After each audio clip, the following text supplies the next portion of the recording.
At what made our human minds unique in the first place. That is horrifying. It is a future not of super intelligent gods, but of artificial, self-inflicted mediocrity.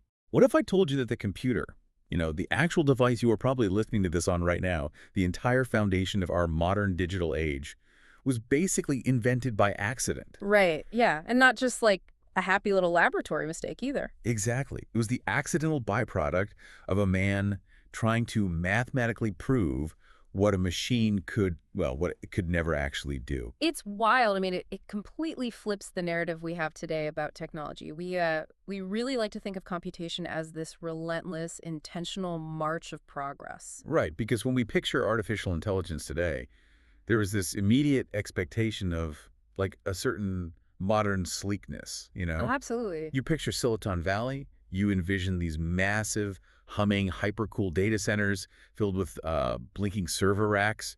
You think of tech billionaires in minimalist clothing presenting the future on these brilliantly lit stages. Yeah, it feels deeply commercialized, very binary, very polished, and entirely rooted in the 21st century. Right. And that modern gloss is comforting. We want to believe our technology is unprecedented, born out of thin air in a pristine modern lab by people who were, explicitly trying to build something powerful. But then you step into the actual foundational logic of artificial intelligence, the real intellectual history of how we even conceived of a thinking machine in the first place, and, well, that whole modern facade just totally dissolves. It just vanishes. We find ourselves staring at an intellectual landscape that is deeply philosophical, intensely mathematical, and just wrapped in these mind-bending paradoxes that started, frankly, decades earlier than most people realize. It is the absolute definition of a paradigm shift. To truly grasp what artificial intelligence is, at its core, we basically have to completely abandon the modern era. We have to wade into some incredibly profound and honestly pretty unsettling questions about the nature of the human mind itself. And that is exactly what we're doing today. We are stepping way, way back from the modern hype, the buzzwords, the product launches. We really are. We are going to perform an extremely detailed, step-by-step analysis of the core philosophical and mathematical arguments that literally birthed the concept of mechanical intelligence. We're drawing from this phenomenal excerpt simply titled Chapter 1, The Intelligence Error. It's such a great text. It really is. And our mission today is to unpack the minds of two absolute titans of 20th century thought. We're talking about Alan Turing and Kurt Gödel. And this is far more than just a history lesson. Understanding these foundational debates, the actual arguments Turing and Gödel were having in the 1930s and 1950s, it completely reframes how we view modern AI. Right, because it's the exact same stuff we're arguing about today. Exactly. The debates they were having about logic, about truth and human intuition, they are the exact same debates happening right now about what, say, large language models can and cannot do. And I want to make a promise to you right now as you're listening. The mathematics and the logic we are going to explore today, they get incredibly deep. Very deep. We are talking about the outer limits of human reasoning here. But we are going to guide you through this logic carefully, step by step. We're going to live in the problem until it makes perfect sense so you can experience those massive aha moments without, drowning in a sea of equations. We're going to take our time. Sounds like a plan. So let's set the stage. The text points out that the story of AI begins with someone who possessed immense, undeniable human intelligence, Alan Turing. Let's drop in on him in the year 1950. He publishes a paper titled Computing Machinery and Intelligence. Right. And to really grasp how provocative this paper was when it landed on desks back in 1950, we have to meticulously reconstruct the reality of that era. It's hard to forget what we know. Yeah, exactly. When you hear the word computer today, your brain immediately references, the smartphone, a device capable of rendering complex 3D graphics, translating languages in real time, accessing the sum of human knowledge basically instantly. Right. But in 1950, computers were entirely different entities. Frankly, by today's metrics, they were profoundly unimpressive. Unimpressive is almost an understatement. The text describes them as slow, incredibly heavy pieces of physical hardware. We are talking about massive objects that dominated entire Oh, rooms. they were industrial monoliths. They required these extensive, deafeningly loud cooling systems just to keep the vacuum tubes from literally melting down. Wow. And their applications were strictly, rigidly mathematical in the most utilitarian sense possible. They were built to speed up calculations that would take human clerks months or even years to do by hand. Right, like wartime stuff. Exactly. During the Second World War, predecessors to these machines were used to crunch through cryptographic combinations. And then after the war, with immense physical preparation, I mean literally plugging and unplugging thick physical cables to program them, they could be fed complex equations to calculate, say, ballistics trajectories or the blast radius of a nuclear weapon. And on the commercial side, which was, Mhm. barely even in its infancy then, you had companies just starting to realize that these loud metal boxes could replace humans doing the most tedious business calculations imaginable, like updating actuarial tables or massive financial spreadsheets. That was the absolute ceiling of expectations. They were essentially gigantic, electrified, incredibly fast abacuses. Just big calculator. Yeah, big calculators. So now I want you to imagine standing in a room with one of these machines in 1950. It's deafeningly loud, it's radiating heat. Operators are running around with literal stacks of punch cards just to make it do a simple spreadsheet calculation. And Alan Turing walks in and suggests, hey, I think this machine might be able to think. It sounds totally absurd. Yeah. I mean, to the average person or even to the average scientist at the time, it required this monumental leap of imagination. It was borderline science fiction. It was an outrageous proposition. And the thing is, Turing knew it. Which brings us to how he strategically chose to frame this whole idea. He didn't just walk out and ask, can machines think, in a vacuum? Right, because that just invites a philosophical shouting match. Exactly. So instead, he proposed a specific behavioral test. He based it on a popular Victorian parlor game of the era called the imitation game. And the mechanics of this game are super crucial to understanding Turing's whole mindset here. In the original version of this party game, a man and a woman are hidden from view. They go into a separate room or like behind a heavy curtain. Right. And a third person, acting as the interrogator, sits outside and relays questions to them, one at a time, usually by passing handwritten notes under the door. And the interrogator's sole goal is to determine, just by reading those written answers, which person is the man and which is the woman. But here is the twist that makes it an actual game. Yeah, this is the best part. The man is actively trying to deceive the interrogator. He is trying to pretend to be the woman. Meanwhile, the woman is trying to assist the interrogator in guessing correctly. So basically, every piece of data the interrogator receives is inherently suspect. It's not just a straightforward questionnaire. It's a game of deception, psychological maneuvering, and, like, deep analysis of observable output. Yeah, you are looking for tells. Exactly. You're trying to deduce the hidden truth of the entity on the other side of the wall based entirely on how they answer. So Turing takes this established, easily understood framework of deception and observation, and he executes this radical substitution. He replaces the man and the woman. In their place, he puts a computer and a human. Okay, so the game changes entirely. Right. The human judge is now sending typed questions into a room, perhaps via like a teletype machine, and receiving typed answers back. The judge's task is no longer to determine gender. The task is to determine which respondent is the human being and which is the computer. And thus, we have the birth of what the entire world universally knows today as the Turing test. The rules are beautifully simple. If the computer can successfully deceive the human judge often enough over a sustained period to the point that the judge cannot accurately identify which is the machine, the computer wins the game. But this isn't just a fun little thought experiment. Turing uses this setup to make a massive defining philosophical pivot. How so?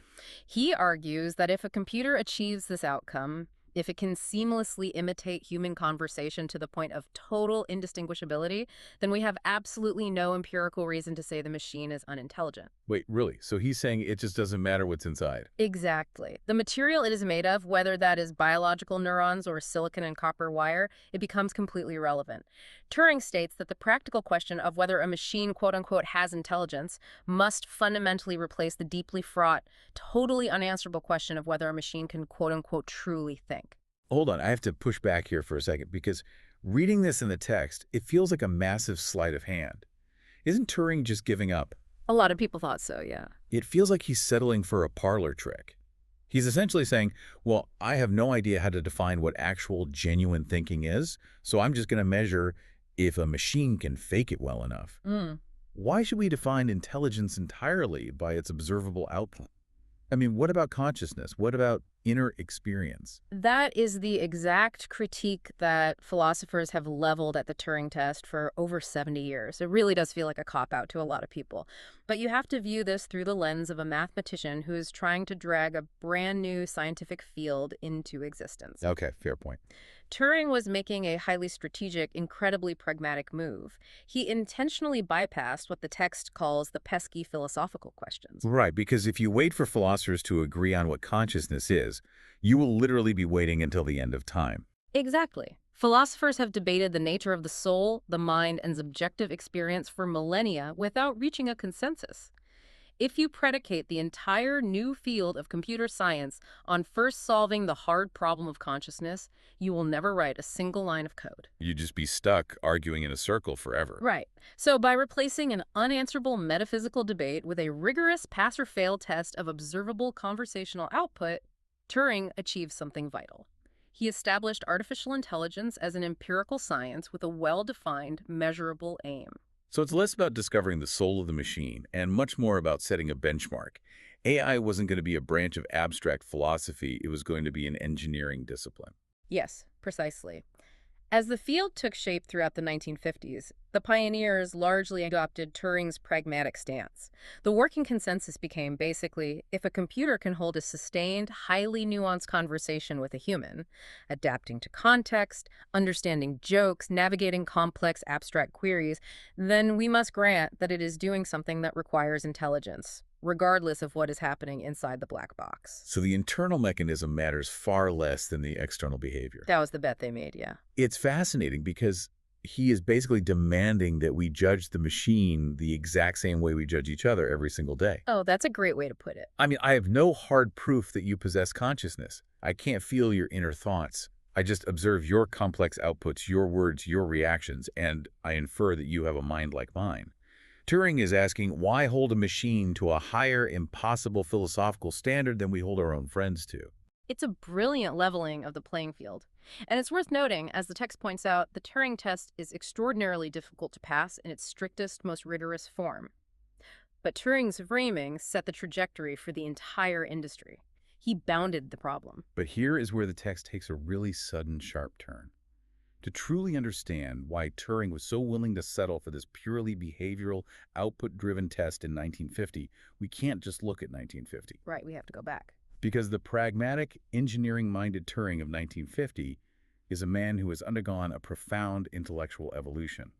The text makes it very clear that we have to travel back in time over a decade earlier to his foundational mathematical work in the 1930s. Because back then, his view of the mind and machines was radically different. That's right. To understand how he got to the imitation game, we have to look at how he made his reputation in the first place, long before the term artificial intelligence ever even existed. So let's go to 1936. Turing publishes a short, super dense mathematical paper defining the precise meaning of the word computer. And we really need to clarify a massive semantic shift here for anyone listening. Mhm. In 1936, the word computer did not refer to a machine. Not at all. Computer was a job title. Literally a person. Yeah, a human being. Usually it was a person sitting at a desk working meticulously through a strict, predefined sequence of mathematical steps to arrive at a definite result. They calculated artillery trajectories, astronomical tables, actuarial data. It was a human mind executing a rote mechanical process. And in this 1936 paper, Turing basically performs a conceptual replacement.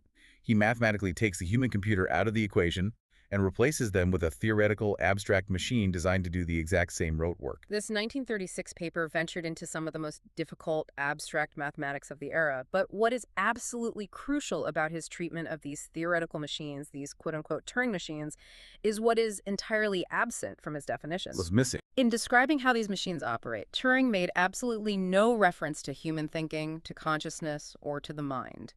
He designed them to run entirely automatically. Let's actually visualize this theoretical 1936 machine because it's the bedrock of everything we were talking about.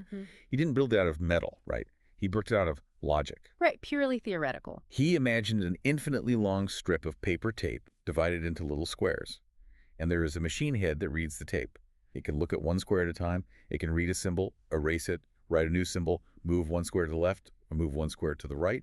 And it does all of this based on a strict, finite table of internal rules. That's it. That is the absolute essence of computation. It is purely mechanical. Turing stated explicitly that the problems these machines solve do not require any external help or any subjective intelligence once the reading and writing process begins. The machine just blindly follows the rule table. And this external intelligence, this human factor that the Turing machine was explicitly designed to exclude, is what mathematicians of the time referred to as intuition. Yes, intuition in this specific mathematical context is a heavily loaded term. We aren't talking about, a gut feeling about whether a stock is going to go up or sensing that someone is lying to you. Right, not that kind of intuition. In mathematics, intuition is an external, basically unquantifiable human faculty that mathematicians rely on to guide their work. It is the ability to grasp a mathematical truth directly without needing to walk through the logical steps to get there. Turing's 1936 machine, by definition, lacked this faculty. It was a purely mechanical, step-by-step executor. I want to make sure the difference between executing mechanical steps and using human intuition is crystal clear here because it is so central to this entire philosophy. It's the whole ballgame. Think of it like cooking. Okay, the 1936 theoretical machine is someone who has never cooked a meal in their entire life and they have literally no sense of taste. But they can flawlessly follow a recipe step by step to bake a cake. They read the tape, at exactly 200 grams of flour, move to next step, add exactly 1 egg, move to next step, bake for exactly 30 minutes. The output is a cake. A perfect execution of rules. Exactly. But intuition, that mathematical human factor, is the master chef. It's the chef who tastes the simmering soup, pauses, and spontaneously knows, without checking any recipe book, that it needs exactly a pinch of nutmeg to balance the acidity. The machine doesn't have the nutmeg instinct, can't taste the soup, evaluate the overall context, and invent a new step on the fly. It just blindly reads the paper and executes the instructions it was given. That is a perfect analogy for the limitation Turing himself recognized. His 1936 work was monumental. I mean, by stripping away human intuition, he formalized the concept of an algorithm. He basically helped launch computer science as a mathematical discipline. But he wasn't entirely satisfied, was he? No, even as he published it, the text suggests Turing felt a deep unease. He realized his purely mechanical definition of computation was missing something essential about how complex problem-solving actually happens in reality. He realized you need the chef. You need the spontaneous leap of the mind. Exactly. And this realization became the central focus of his subsequent work. Just 2 years later, in his 1938 PhD thesis, this idea of the human mind, these unique faculties that assist problem solving, it takes center stage. Turing formally and explicitly split human mathematical cognition into two distinct separate parts, intuition and ingenuity. This is a profound philosophical divide. The text provides a really detailed look at how Turing defined these two faculties. Let's walk through them carefully, starting with intuition. In his 1938 thesis, Turing wrote that the activity of intuition consists of making spontaneous judgments, which are not the result of conscious trains of reasoning. That phrasing is critical, not the result of conscious trains of reasoning. It means you arrive at a conclusion without mentally walking up the staircase of logic step by step to get there. You just suddenly appear on the second floor. You just kind of teleport there. Yeah. And Turing notes that these spontaneous judgments are often correct, though, not always. And crucially, he points out that once you have that intuitive flash, you can usually find some other slower mechanical way to verify if that flash was actually correct. He uses a specific mathematical example in the text to illustrate this, which we should definitely break down. He talks about judging that all positive integers are uniquely factorable into primes. Right. So let's look at that. Prime numbers, numbers divisible only by 1 in themselves, 2, 3, 5, 7, 11. They are the atomic building blocks of mathematics. Right. The fundamental theorem of arithmetic states that every whole number greater than 1 is either a prime itself, or it can be uniquely factored into prime numbers. Take the number 12. It is 2 times 2 times 3. There is absolutely no other combination of primes that will ever multiply to 12. Now, a brilliant mathematician might look at the structure of numbers, play around with them a bit, and through an act of intuition, simply see this overarching truth. They experience a spontaneous judgment like, yes, every number must be built out of a unique fingerprint of primes. It's a sudden holistic flash of insight about the fundamental architecture of the universe. Yes. But at that moment, they haven't mathematically proved it yet. Precisely. The intuitive leap gets them the answer, but it does not provide the rigorous justification. To provide the justification, to prove it to the rest of the world, they must employ the second faculty, which is ingenuity. Turing defines ingenuity as aiding the intuition through suitable arrangements of propositions. So ingenuity is the mechanical work. Exactly. It's the recipe. It's arranging the formal logical steps, the axioms, the deductions, so that when they are laid out perfectly on paper, the validity of that original intuitive leap cannot be doubted by anyone who reads it. Ingenuity is the slow, methodical, step-by-step mathematical argument that arrives at the very same destination that intuition reached in an instant. And Turing makes a vital observation here. Though his language is framed for, academic specialists, he is pointing out something obvious to anyone who does creative problem solving. Mathematicians typically use their intuition to select which problems are actually interesting to work on in the first place. Right. You have to decide what's worth doing. Yeah. They use a capacity that, to human observation, seems completely indivisible into logical steps. And if it cannot be divided into distinct, discrete steps, it fundamentally cannot be programmed into a machine. Exactly. Therefore, in 1938, Turing viewed intuition as something that existed outside the machine. A computer possesses ingenuity. I mean, it can churn through the arranged propositions on its tape at lightning speed, but it cannot spontaneously select an interesting problem to solve. It cannot taste the soup. I want to pause here for a second, because this isn't just abstract math. I mean, think about your own daily life as you're listening to this. How much of what you do every day is just ingenuity? Following mechanical steps, executing the standard operating procedure at work, filling out the spreadsheet, following the GPS? Probably a lot of it. Yeah, and how much of it is true intuition? That sudden, unprompted spark of a new idea while you're taking a shower or walking into a room and instantly sensing the mood has shifted without analyzing any specific data point. Mhm. Turing was arguing in 1938 that these are two fundamentally different mechanisms of the universe, mind and machine. It is a profound, seemingly insurmountable duality. But this raises an incredibly important question. Why was Alan Turing digging so intensely into this philosophical concept of human intuition in 1938?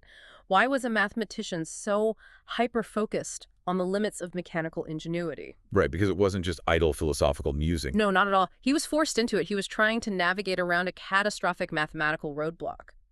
2 years earlier, another genius had placed a massive, immovable obstacle in the path of anyone trying to view the universe as a pure, flawless machine. And that brings us to one of the most important intellectual events of the 20th century, Kurt Gödel's bombshell. We are talking about Kurt Gödel's 1931 incompleteness theorems. And like Turing, Gödel was deeply obsessed with this exact distinction between ingenuity, which he viewed as mechanics, and intuition, which he viewed as the mind. He just used slightly different language. In the intense, highly technical terminology of mathematical logic, he framed it as the difference between proof theory versus model theory. Or, to put it much more simply, proof versus truth. Proof versus truth. The central question Gödel was asking was this: are the concepts of mathematical proof and universal truth, in the end, exactly the same thing? Because if they are, if every true thing in the universe can eventually be proven mechanically, step by step, then mathematics and eventually science itself could be understood purely mechanically. Right. And human thinking, under this view, would just be a highly complex mechanical process. It was the ultimate question of artificial intelligence, hovering in the air decades before the term AI was even coined. Is the mind's intuition, its unique ability to grasp truth and meaning, ultimately reducible to a machine? Can it be reduced to pure computation? And Gödel's answer to this was a resounding, mathematically proven, universally devastating no, and in proving it, he became world famous practically overnight. He published two theorems of mathematical logic that demonstrated the inherent, unavoidable limitations of all formal mathematical systems. He was an absolute stroke of genius. Gödel showed unmistakably that mathematics, all of mathematics, assuming some very straightforward basic rules, is strictly not formalizable. It is not a pure machine. Let's be very precise about what he proved here, because the text lays it out clearly, and it is honestly really counterintuitive.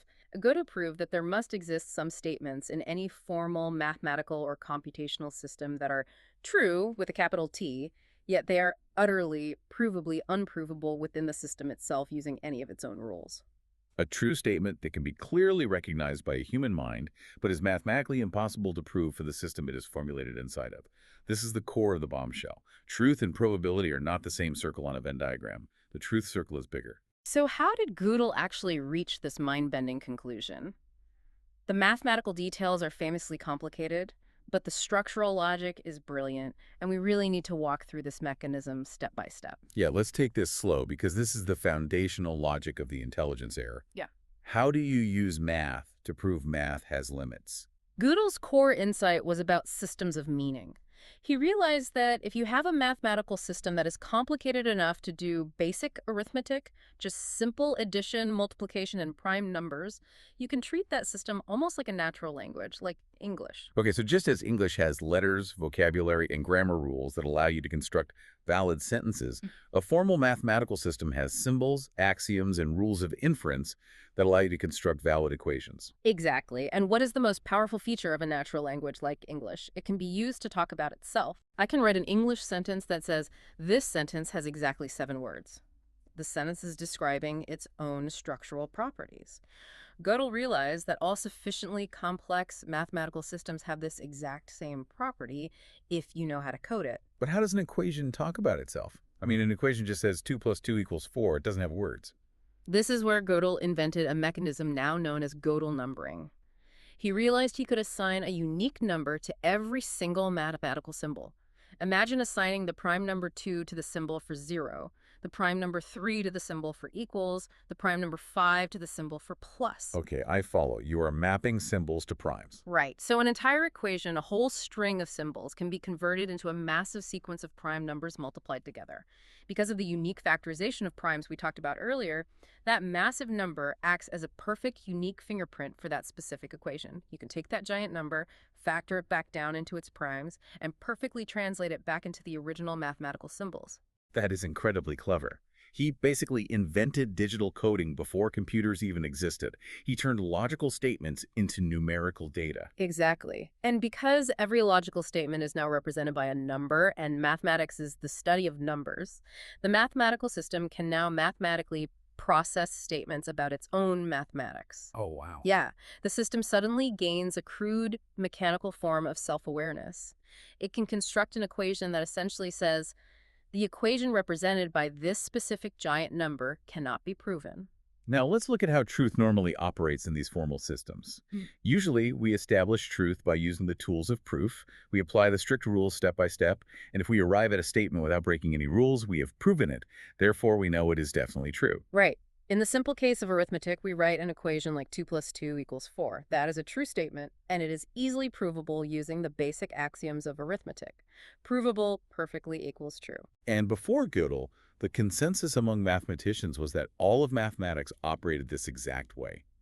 They believed that every true statement could eventually be proven and every false statement could be disproven. This implied a beautiful mechanistic view of the universe. The idea that a machine could, theoretically, just crank out all the truths in the universe one by one, relentlessly applying the rules correctly without ever needing a spark of human intuition. It's a beautiful idea, and Gödel proved it is entirely a fantasy, because he weaponized that property of self-reference we just talked about. He constructed a mathematical version of a self-referring expression.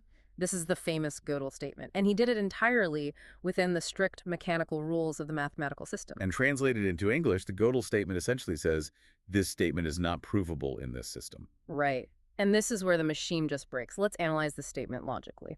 I am going to trace this logic perfectly, because it is a paradox that literally destroys the mechanical worldview. The statement is, this statement is not provable in this system. Let's assume for a second that the statement is false. If it is false that it is unprovable, that means it is provable. But wait, mathematical systems are designed so they can only prove true things? You cannot prove that 2 plus 2 equals 5. If the system proves it, it must be true. Right. But the statement literally just said it was unprovable. If the system proves it, but the statement says it can't be proven, we have a fatal contradiction. The system just proved a false statement.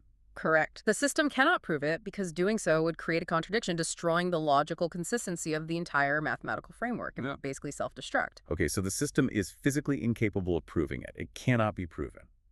So let's look at the statement again. It says, this statement is not provable in this system. Since we just established logically that it cannot be proven, the statement is actually telling the truth. It is a true statement. Exactly. True means false, and false means true if you try to force it through the machinery of proof.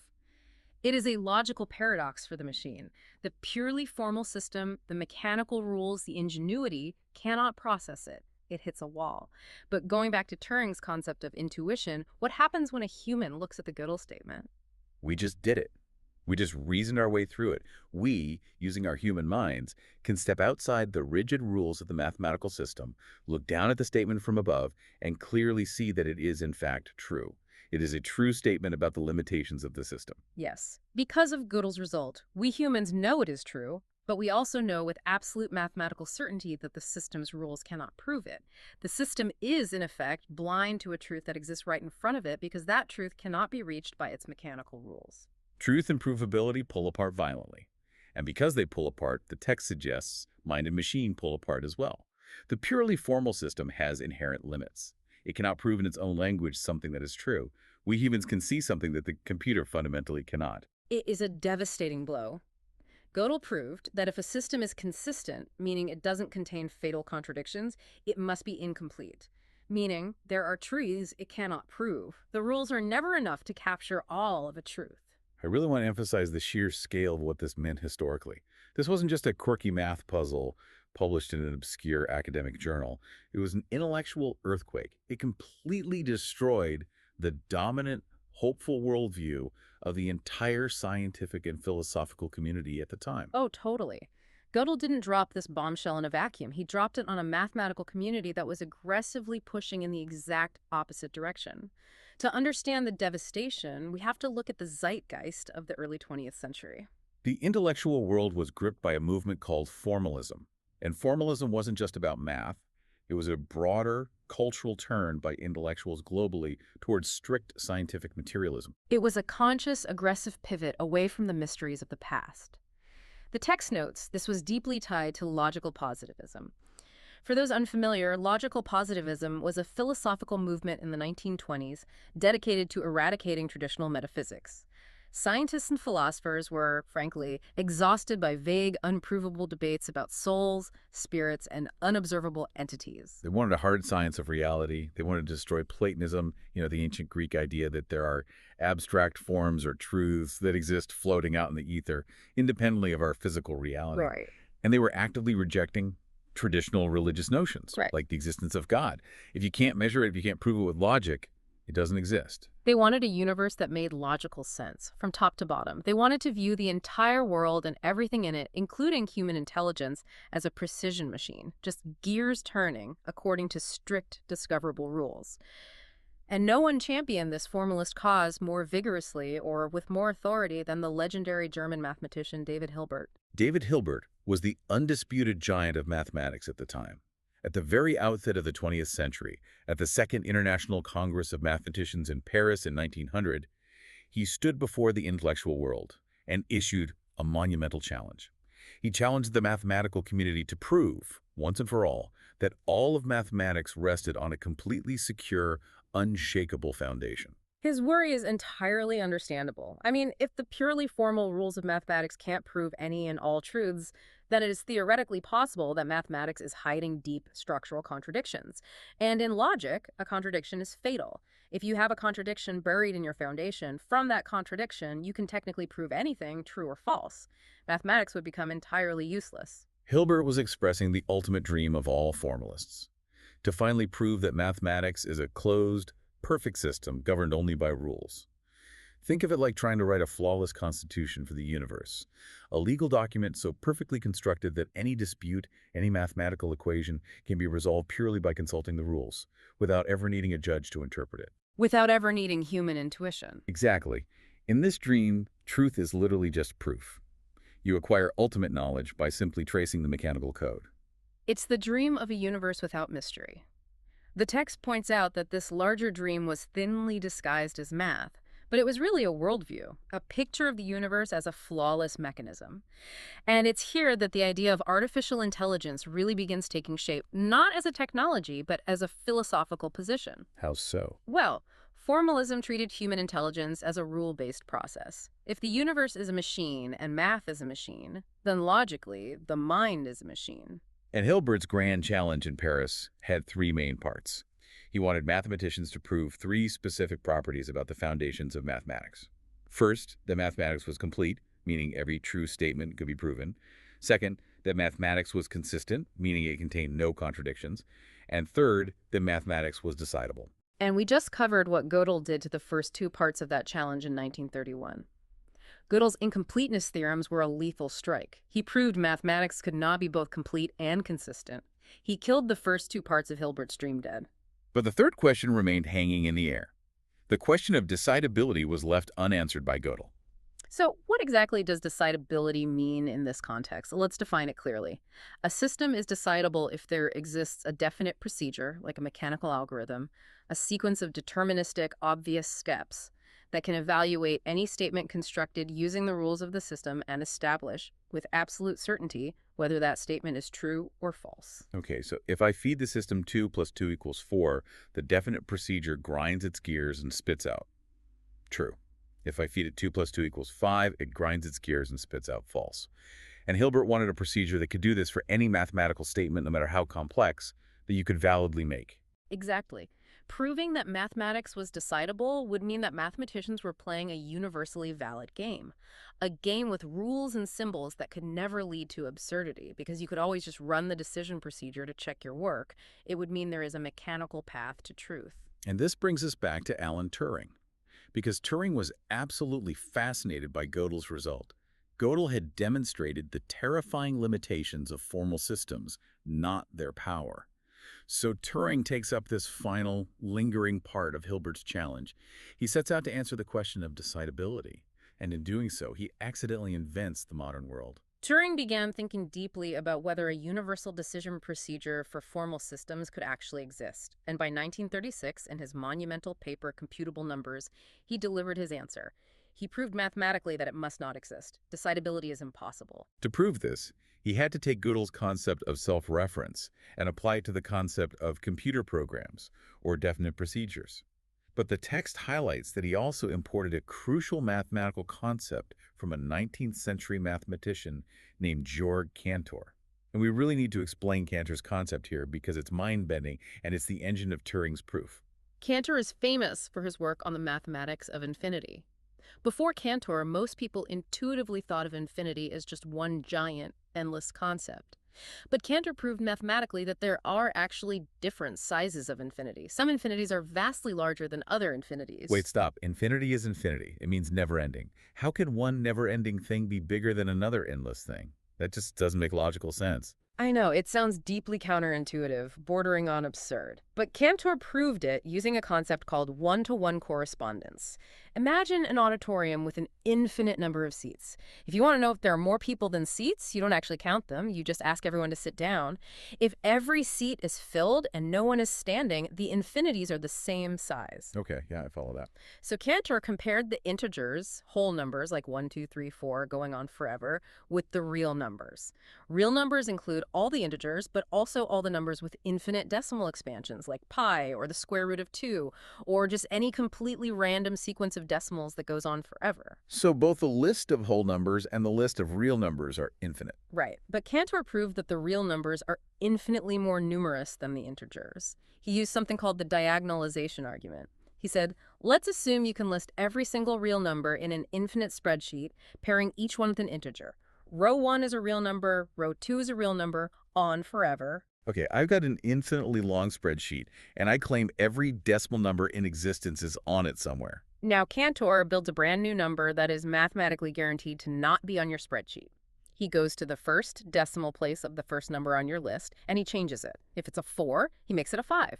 He goes to the second decimal place of the second number and changes it. The third decimal place of the third number, he walks diagonally down your infinite spreadsheet, changing one digit of each number to build a completely new decimal number. Oh, because even if I say, wait, that new number you just built is on row 1 billion of my spreadsheet. Cantor says no, it isn't. Because at the 1 billionth decimal place, I changed the digit. It differs from the number on row a billion by at least that one digit. It differs from every single number on your infinite list by at least one digit. That is incredible. So no matter how you list them, there are always real numbers left over. The real numbers are a denser, uncountable infinity. Exactly. Now, let's look at how Turing used this mind-blowing concept of different-sized infinities to destroy Hilbert's dream of decidability. Turing realized that a definite decision procedure, what we would call an algorithm or a computer program, is essentially a finite set of instructions. It's written in text. You can list all the possible computer programs in an infinite countable list, just like you can list the integers 1, 2, 3. Okay, so the number of possible programs is infinite, but it's a countable infinity. You can put them all in an auditorium. Exactly. But the numbers these programs are trying to calculate, the real numbers with their infinite decimals, represent an uncountable infinity. They are vastly more numerous than the programs. Therefore, Turing concluded, there must exist real numbers that no definite method, no algorithm, no computer program could ever calculate digit by digit. Because there literally aren't enough programs in existence to cover all the real numbers. Yeah. It's physically and mathematically impossible.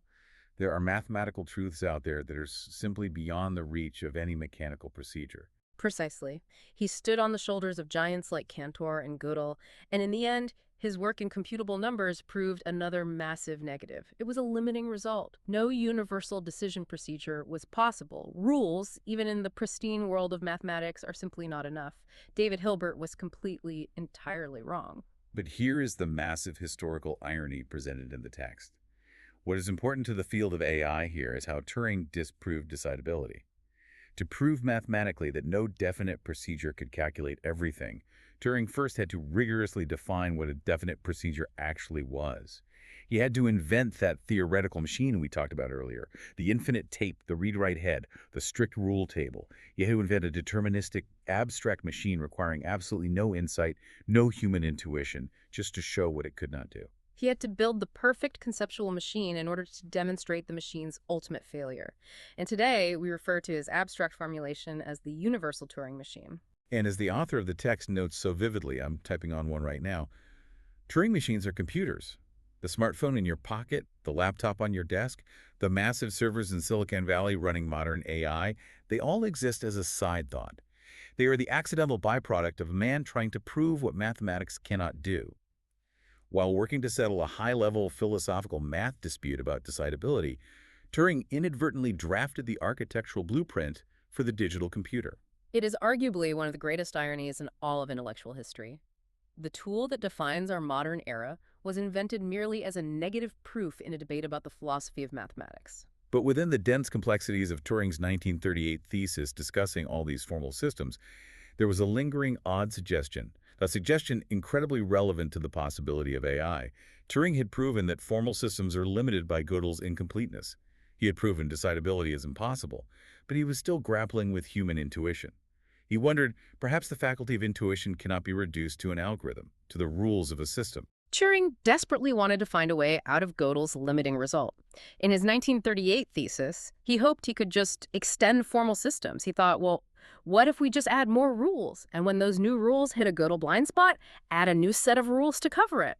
And then sets of rules. But he discovered it was mathematically impossible. Every new, more powerful system just generated a new, more complicated Gödel problem. It's like a hydra, you cut off one paradox and two more grow. You can never outrun incompleteness by just adding more mechanical rules. There was no way around it. So he switched gears. If he couldn't mathematically eliminate the need for human intuition, he explored how to greatly reduce the requirement for it when doing calculations.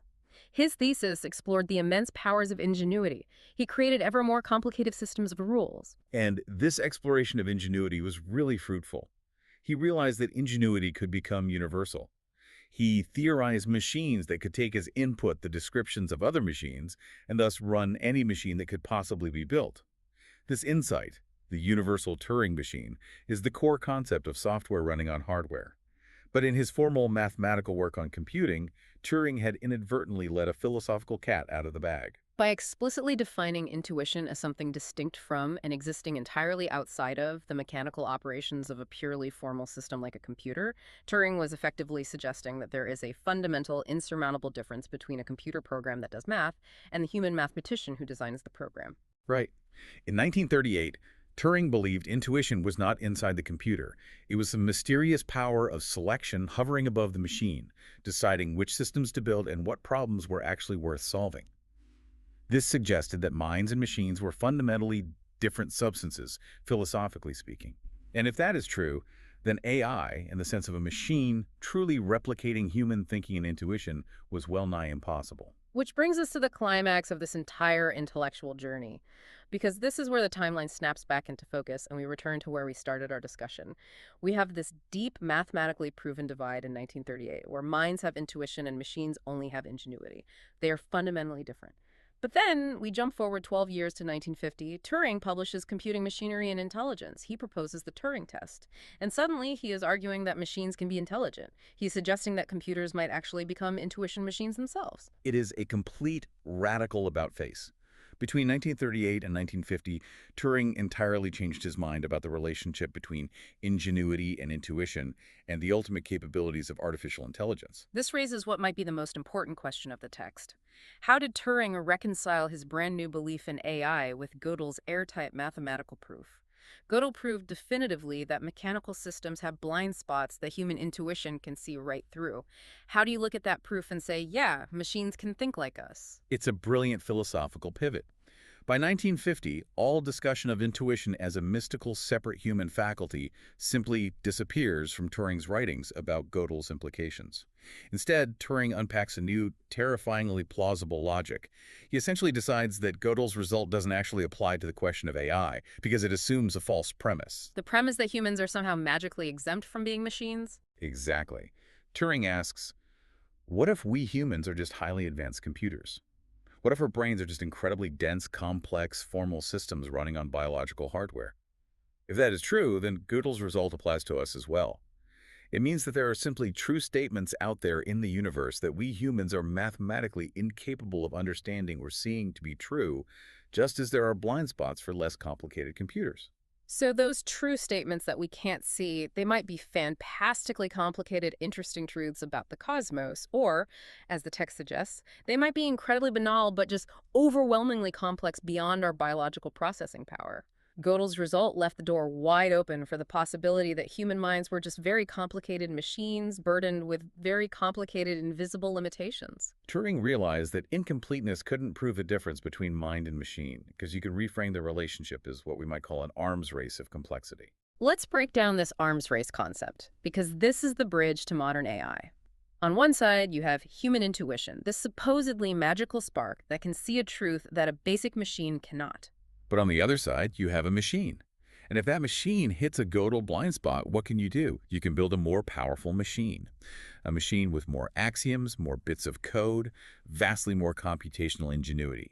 And that massively upgraded ingenuity can substitute for intuition on that specific complex problem. The new machine can churn through the logic and arrive at the proof that the lesser machine could not. But then that new machine will eventually hit its own more complex Gödel blind spot. Yes, and human intuition might be able to see the truth of that blind spot. But then you just build an even bigger machine with even more code to substitute for the intuition required for that higher level problem, and so on, into infinity. It becomes an infinite arms race between the supposed magic of human intuition and the compounding power of mechanical ingenuity. And Turing's devastating conclusion is, well, no one can say who wins this race, because we don't know the upper limits of complex mechanical ingenuity, and we don't know the upper limitations of the human brain. Therefore, no one can use Gödel's incompleteness theorem to definitively prove an inherent biological difference between the mind and a machine. Think about what this means for modern AI. Look at large language models today, like GPT-4. When researchers talk about these models, they constantly talk about emergent behavior. They train a model with 1 trillion parameters, a level of mechanical ingenuity so dense and complex no human can trace the actual code step by step, and suddenly the model seems to reason. It seems to have intuition. Yeah, Turing basically predicted this arms race. He realized that if a recipe is 1 billion pages long, the output looks indistinguishable from a chef using intuition. Exactly. As Turing clearly realized, if you cannot mathematically prove that a difference exists between mind and machine, then the possibility of true artificial intelligence, of building a machine that operates with the same level of complex intuition as a human, remains entirely theoretically possible. It is a stunning intellectual maneuver. In 1938, intuition was a divine spark outside the machine. In 1950, intuition is just a word we use to describe a level of mechanical ingenuity so complex we don't understand how the code works yet. The Turing test was his challenge to the skeptics. He was essentially asking, if you can't prove we aren't machines, why not test if a machine can act like us? It is a completely new view of intelligence taking shape. But it leaves us with a massive historical mystery. The text points out the sheer suddenness of this shift. We are talking about a brilliant, rigorous mathematician entirely changing his worldview on the most fundamental capabilities of machines and human minds in just 12 short years. Yeah, that's a really short turnaround for such a massive philosophical shift. I want you to think about that. What could possibly make a person abandon their belief in the unique, separate sanctity of human intuition and embrace a world where we might just be biological algorithms? What happened between 1938 and 1950 that wasn't just a mathematical breakthrough? Well, it wasn't a new theorem. It wasn't a discovery in a lab. The text reveals a chilling historical answer at the very end. Something happened to Turing, to Great Britain, and to the entire world that fundamentally altered his perception of humanity and machinery. What happened was the sheer mechanized devastation of the Second World War. And that is where our source text leaves us hanging. It is a profound, tantalizing stopping point that reframes everything we just discussed. The foundational logic of AI wasn't just born from abstract math. Turing spent the war at Bletchley Park, building massive, primitive computers to break the Enigma code. He watched human beings get reduced to cogs in a global machine of destruction. He watched the mechanization of death. The war essentially destroyed the romanticized view of human sanctity. It's a sobering realization that grounds all this high-level philosophy in brutal reality. The concept of AI was forged in the crucible of a global conflict that mechanized human existence. It really is. So let's take a breath and synthesize this incredible journey we've been on. We started in 1950 with the Turing test, a pragmatic, behavioral definition of intelligence that bypassed centuries of unanswerable philosophy. To understand why Turing made that pivot, we traveled back to 1936, where he stripped away the human factor, intuition, to invent the theoretical computer, a machine of pure, blind ingenuity. And then we explored the deep divide in his 1938 thesis between the spark of intuition, the chef tasting the soup, and the slow grind of mechanical ingenuity. We walked step by step through Gödel's bombshell in 1931, watching Gödel numbering turn math against itself, forcing mathematical truth and provability to pull apart, which seemingly separated the human mind from the mechanical universe. We saw Hilbert's grand dream of a perfectly formal, rule-based universe, a flawless constitution for reality, just completely shatter. We watched Turing pick up the pieces, disproving decidability using Cantor's uncountable infinities, and in the process, accidentally inventing the blueprint for the digital world we live in today. And finally, we witnessed Turing's radical 1950 reversal, using the concept of an arms race of complexity to question if humans are just incredibly complex algorithms after all. These are not just historical footnotes. This entire intellectual journey, from the definition of an algorithm to the limits of formal systems to the debate over whether intuition is just complex computation, these are the exact same debates we are having right now, today, about the capabilities of modern AI. We are still caught in Turing's arms race. We absolutely are. The sleek data centers of Silicon Valley are just running massively scaled-up versions of the philosophical arguments Turing and Gödel laid out decades ago. It all comes back to the foundation. And I want to leave you with a final thought to mull over, something to explore on your own that builds on everything we've unpacked today. I love these final thoughts. Think back to that opening tension we discussed, the murky landscape of diagnosing intelligence. If Turing's 1950 logic is ultimately right, if our human intuition, those spontaneous flashes of genius we are so fiercely proud of, those moments of artistic brilliance or scientific insight, if they are actually just highly complex mechanical ingenuity operating at a computational level we simply don't fully understand yet, does that make our humanity less special? Are we just biological machines that haven't figured out how to read our own source code? That's a heavy thought. Or, conversely, does it mean something far more wondrous? Does it mean that the future machines we are building right now in those sleek data centers might one day reach a level of complexity where they look back at us and feel a genuine, spontaneous spark of intuition of their own? Thank you so much for taking this deep dive into the foundational logic of the intelligence era with us.